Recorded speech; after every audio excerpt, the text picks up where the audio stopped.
Welcome to week 4. Hope everybody's having a great week. Hope that you are enjoying this class so far. Hopefully you have familiarized yourself with this week's syllabus so that you know exactly what's being expected from you. Chapters 9 and 10. Of course, we'll have a discussion board, and a lot of that revolves around this new assessment that we are asking you to take. And of course, it's called the OCEAN. And of course, that's an acronym, and it looks at those differing dynamics to populate a score as you complete it. And of course, it's called the Big Five. I'm not sure if you've heard of it before. I know that I got introduced to it a couple years back from an individual that I was actually doing a session with, and they asked me if I had heard of it. Of course, I hadn't, and I thought I had taken every assessment known to mankind. So I'm always interested in learning about new assessments, learning more about myself, just as really one of the big things about King is not only that we want you to learn the content and how to apply it so that we can be impacting in the individuals that we are helping, whether that's inside the church, whether that's in private practice, whether that's in chaplaincy within the hospital, but also for us to become more aware of who we are and what God has died and redeemed us to be, but also to the extent of the very things that we've experienced and what has come into the very container that we call a body as a result of that. Because knowing the very two can be impacting in the way that we assess and see personality. And the way, one of the greatest ways is looking at this is Adam and Eve, pre-Genesis 3, the fall.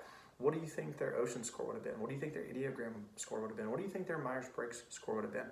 How did God interact with them, having two personalities coexisting in this interaction in this garden as one, as they were one with God?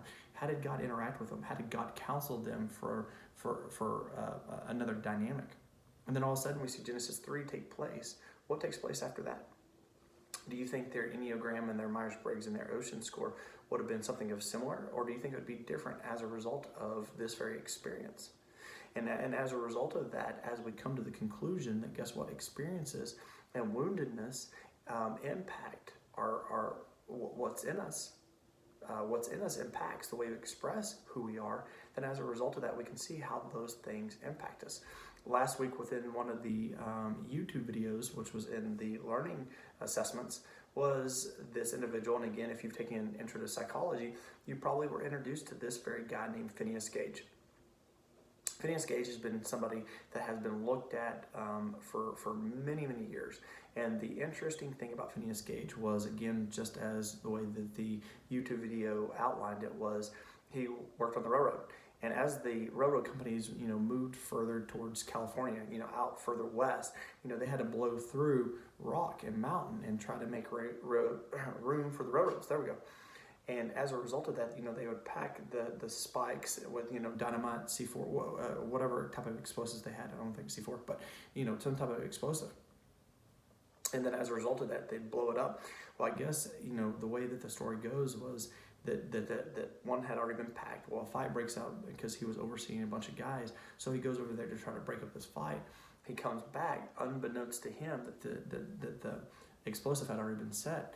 And when it was hit, it triggered the spike, and the spike actually went through his prefrontal cortex.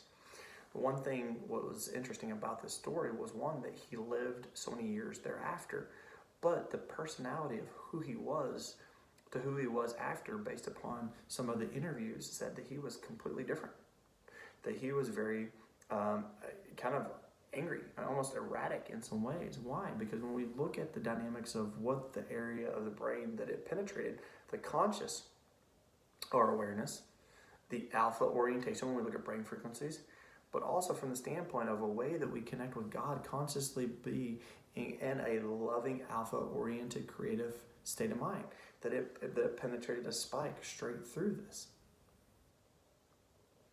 And if we can continue with that analogy of when people come in to your office, whether inside the church, private practice, whether you're entering a room there at the hospital, what kind of spike is stuck through their head? Whether that's in the amygdala, the back of the brain, wherever that may be. Even in the subconscious orientation of how they see life, how they see God and everything around them, understanding that neurological research says that 95% of what we do actually happens from a subconscious orientation, which is a place that we're unaware Already, how does this correlate back to personality? Because everything that's in us impacts what we express out of us. And so many people actually believe this is who I am. Well, again, that may be who you are, but what woundedness, what level of trauma, what has come into you that impacts that very orientation of who you are? What spike is driven through their head if we continue with this illustration of Phineas Gage? Maybe not physically, maybe physically. But that physical may not be an actual spike. It could be something that was perpetrated on them that was never wanted. Maybe it was something emotional, maybe something spiritual. And if we're unaware of assessing where they've been to where they are and where they are to where they're going, then as a result of that, we could be yanking on this thing, causing a lot more pain in the process of trying to get it out so that the very thing that God has deposited in them can be expressed. I know that happened to me early on in ministry. I was interacting with an individual and kind of going through a lot of the process of learning how to help people.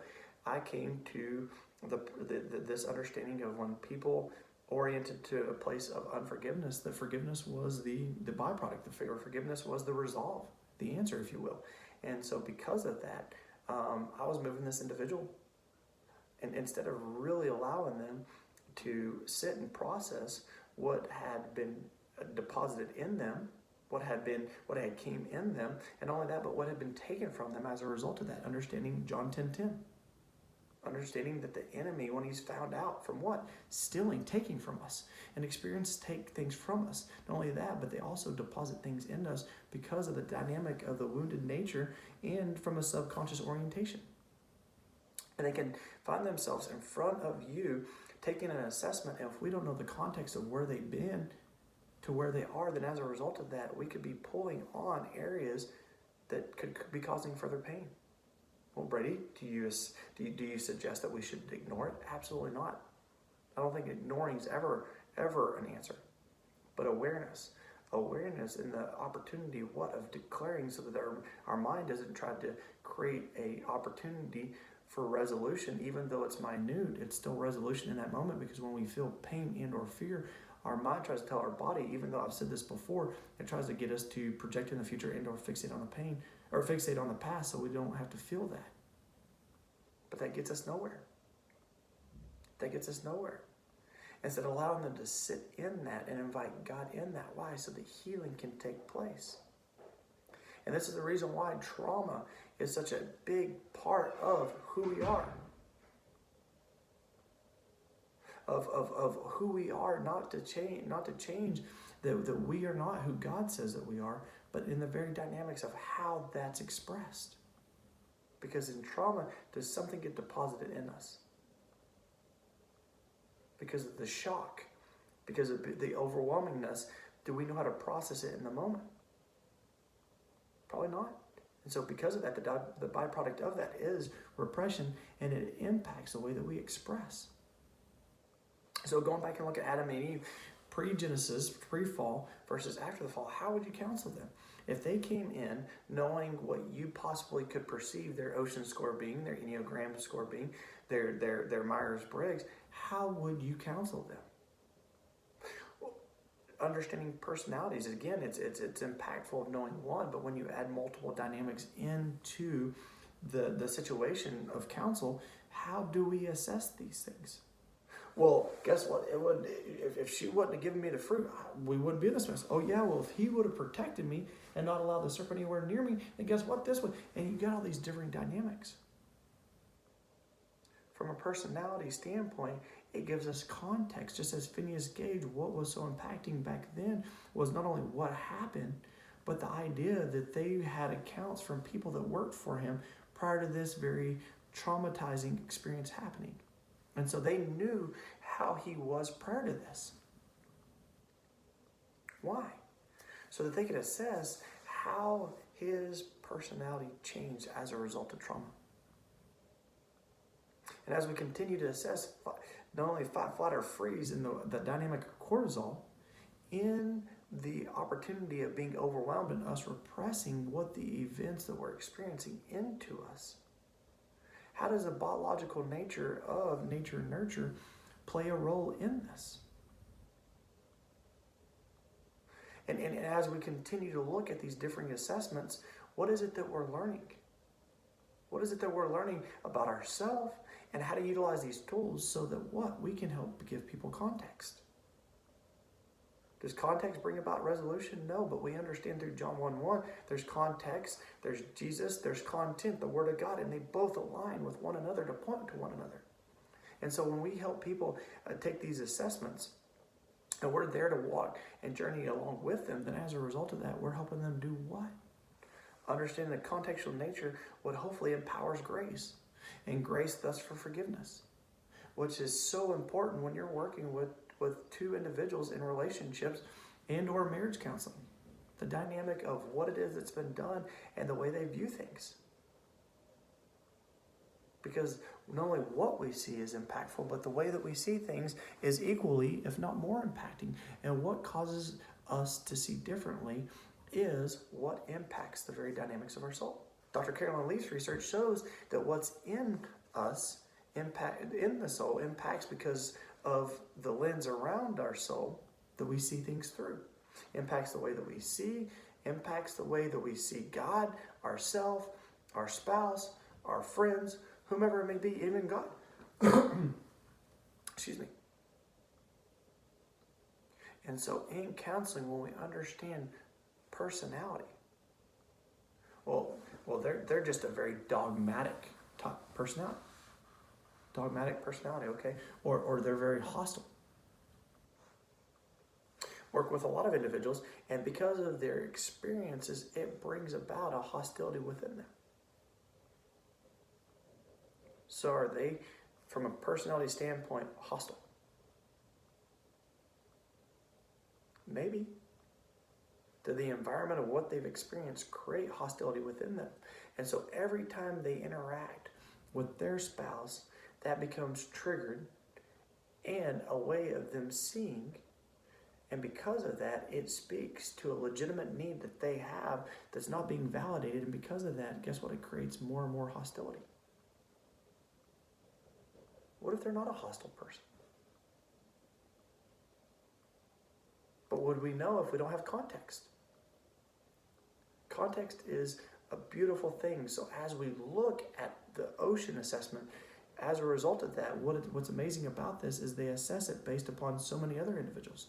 Why? So that you can kind of see contextually within humanity. Now, again, that can be beautiful, but how does it rate based upon you in those informative years? How were you as a child?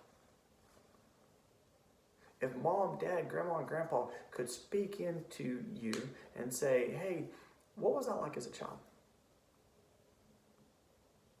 Did I like to make people laugh? Was I serious? Did I want to get things accomplished? Was I disorganized? What would they say about you? And I want you to take a little time to think through that dynamic as we continue to take more and more of these assessments throughout this semester. What would they say about you? Again, Phineas Gage, what was so great about this case study is the idea of we have an account of what he was like prior to the trauma. So was that biologically that created his personality to be differently? Well, some could argue maybe there's a case for that because of the dynamics of how people respond to trauma. And based upon the genetic codes and ties that he got from his parents and their parents and all these different dynamics. And we can even assess that theologically where it says, the iniquities of father, are passed down. Okay, is that seen from the dynamic of genetics? Is that seen from the dynamic of atmospheric? Again, we're going to constantly look at this whole nature nurture.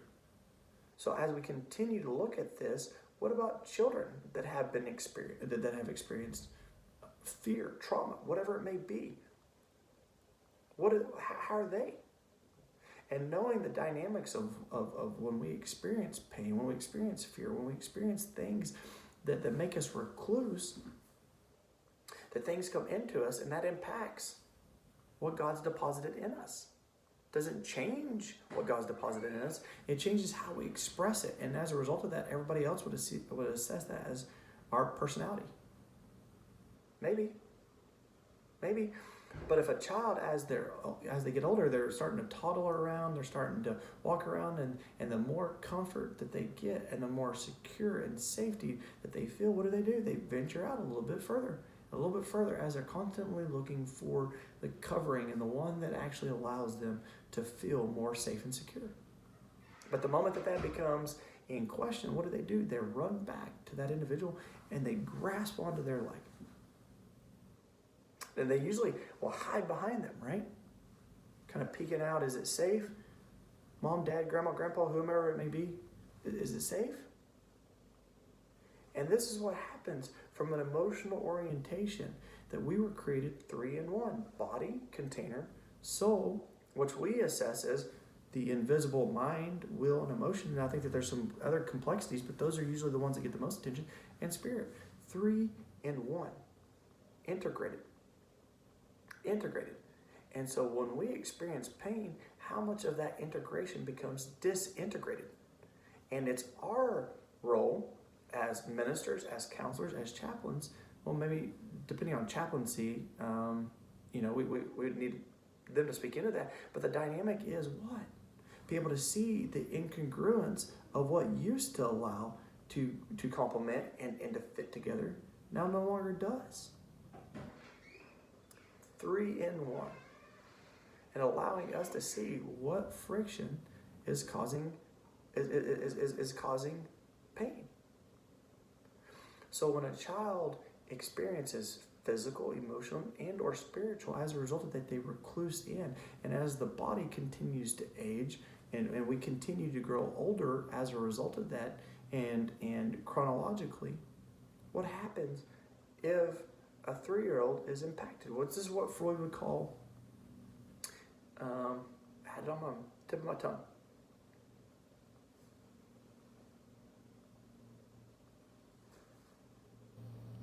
I apologize. I'm blanking on the terminology that Freud would use. Boy, that's going to bug me. Okay, but in this, the idea that they sit down on the inside, just like a child you'll see, wherever it may be, right? You see it a lot of times when you go out shopping. I get what I want. I'm sitting down on the inside. I'm sitting down, and that's what happens. Something impacts them. They don't see it as safe, so they sit down. And as a result of that, guess what? The body continues to age. Emotionally, guess what? That person is tied to that very time and space.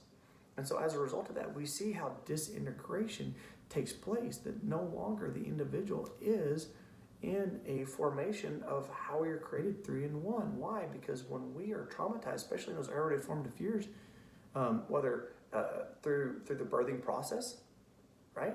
Those first 7 years, children can sit down on the inside. And as a result of that, the body gets older.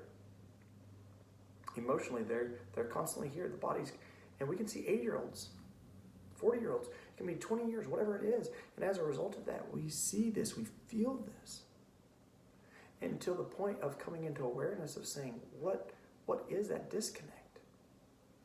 A time when I was 4. This happened. Oh, wow. Oh, my goodness. Wow. Okay. Well, what do I do now? Okay. Well, one of the great things is we understand is Jesus is not inhibited by time and space. So as a result of that, knowing he's with us here, but he's also with us here. He's with that little kiddo. That we can invite Jesus if this individual at the age that they are, if they're walking through your door asking for help, to take us back to this very, very moment in time. And to invite them to take your hand and travel to this very moment, to become integrated. To become integrated. And why does that have anything to do with personality? Because again, if I'm created for this, but there's parts of me here, then what is that going to look like, and how am I going to express that here? How am I going to express that here? Does it change who I am? No. Does it change how I express that? You get to determine that. I think yes, but again, in these classes, especially the ones I like to instruct, I want you to come up to the conclusion. What do you believe? Why? Because again, you're going to be the ones sitting across from that individual. So you need to come to the conclusion of what is it that I believe? The inner child. The inner child. I remember reading an individual's book, Dr. Alexander Lloyd, who talks about the dynamic of how many of us, he actually said this, the vast majority of us are emotional 5-year-olds because of this very thing. Something happens to us, something's impacting, and as a result of that, we sit down. The body continues to grow, gets older. God's continuing to show us the awareness of this, but we don't know what to do with it until we get to a place of knowing, oh, there's a dynamic of me that I left back there. And if personality is about how do I express who I am, how do I do that if there's parts and or a part that's tethered back in time and space? The great thing again for us is Jesus is not inhibited by time and space. So what does it look like? By allowing him to take us back to those very places where we sat down on the inside. Why? Because it wasn't safe. What about the people that you're meeting with? They come in and they're very abrasive. And we give them an assessment, and guess what? Their assessment shows that they're very abrasive. So we can come to the conclusion that they are abrasive people. So as a result of that, the very application, the very counsel, the very direction is that we start working with them on how to be less abrasive, how to interact with their spouse or their kids or whatever it is from a dynamic that, yeah, again, that could be helpful. But what if it looked like from the standpoint of their abrasiveness, from a personality standpoint, it really comes from the dynamic of what happened to them when they were early in formation. And if we don't look at it in context, and as a result of that, we'll only meet them here when really we'll miss a huge part of it here. Earlier I talked about Adam and Eve. I want to circle back around while we still have a little time and say, how would you help them? How did God interact with them? Even from the time that they are discovered. Even from the time that they are discovered that they did something that they shouldn't have. Let's see if I can find it.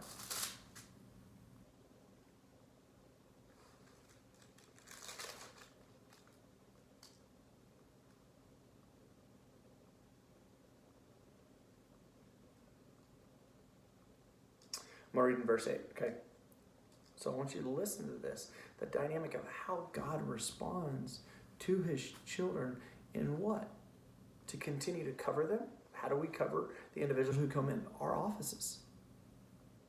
So that they don't continue to shame themselves in hopes. Now again, this is going to sound very insensitive. In hopes that they don't continue to get the very thing that they have been given themselves. Well, Brady, if that's from a place of health, great. But a lot of times people get things even from a place of woundedness, even from a place of shame. And as a result of that, they continue to do that because they feel like they're getting something from it. Well, what possibly could they get? They're getting a need met. It's just happening from illegitimate expression. Okay, reading Genesis 3:8. This is out of the NIV. Then the man and his wife heard the sound of the Lord as he was walking through the garden in the cool of the day, and they hid from the Lord God among the trees of the garden. But the Lord God called to the man, "Where are you?" He answered, "I heard you in the garden, and I was afraid because I was naked, so I hid." And he said, Who told you that you were naked?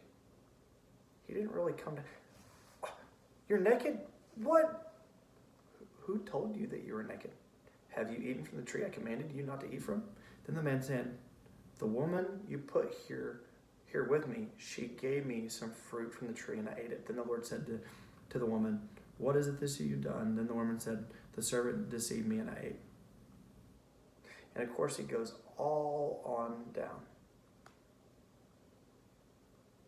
So you can, of course, continue to read, and of course, I'm assuming that you understand the story really, really well. So Brady, what does this talk about? You continue going further on. God covers them with garments, right? The very dynamic of what the way that they always were was without clothing, but they saw themselves differently, and because of that, now what happens from a personality standpoint? We see blaming, we see controlling, we see deflecting, we see all kinds of things. Where was that prior? Where was that prior? And how do we help them based upon how God interacts with them from a personality standpoint to be able to what? Create the opportunity of restoration. Where? In their soul. Where? In their soul. Where? In their soul. So that their body is impacted significantly. So as you continue to look through this week and read through chapters 9 and 10 and you do the discussion board, I can't wait to hear how you resolve some of these things, how you learn about what the ocean assessment is going to teach you. Does it teach you anything? What about the Enneagram assessment and project that you just did? What is it that you learned from that? Because the more that we know about ourselves, the more impacting we can be. Why? Because the very things of what God has died and redeemed us to be, the dynamics of what we become aware of that's validational to that, awesome. But to the things that as a result of that we hold it to the light and say, God's saying, hey, Brady, I want that part. I want in there. And as a result, I want in there. I stand at your door and knock. Will you let me in? Why? So if we let him in, guess what? He can reveal things just as he did to Cain in the opportunities of awareness so that healing can happen. We see this within Paul, just as I talked about last week. We see this within Peter. We see this within so many individuals all throughout Scripture. Why? Because God's into creating awareness so that we can actually be who God died and redeemed us to be. I look forward to reading your discussions, and I hope you have a great week. Please email me. You've got my phone number if you have any questions or thoughts that you need answered. Always check out the discussion board. There's one where you can ask questions, and I try to check that pretty frequently. But I hope you have a great week. I hope you're enjoying this class, and look forward to reading your discussion boards. Thank you so much. Bye-bye.